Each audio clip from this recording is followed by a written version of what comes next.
बाबू।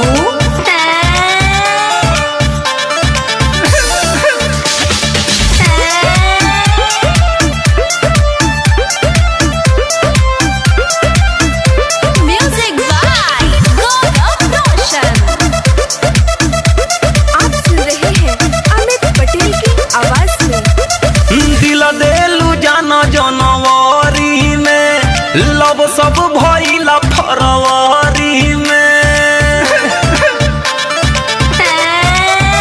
अरे मारो चले रहे सब कुछ सही, आ बढ़िया से बीतल अप्रैल मई। जून में जियते मुआई गइलू, जून में जियते मुआई गइलू। प्यार हुआ, इकरार हुआ। अले ले ले मिला बाबू।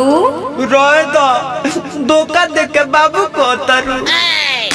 जुलाई में भुलाई गइलू ए गोरा को, जुलाई में भुलाई गइलू, जुलाई में भुलाई गइलू ए गोरा को, जुलाई में भुलाई गइलू।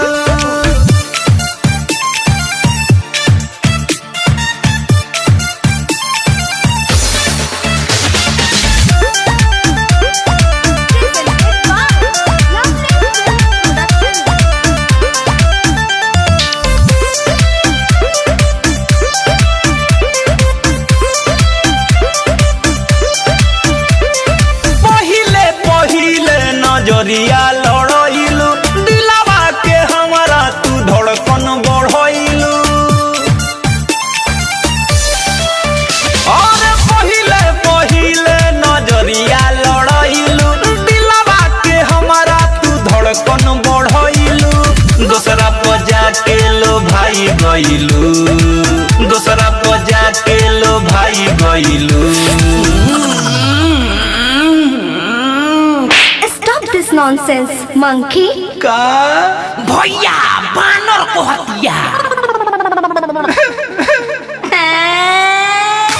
जुलाई में भुलाई गइलू ए गोरा को, जुलाई में भुलाई गइलू, जुलाई में भुलाई गइलू ए गोरा को, जुलाई में भुलाई गइलू।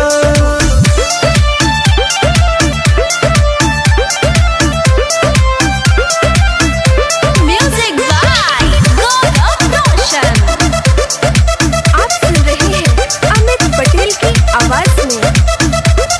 जनमों से ज्यादा भी जानत रहनी, तोहरे के अपन मानत रहनी। अले ले ले मिला बाबू।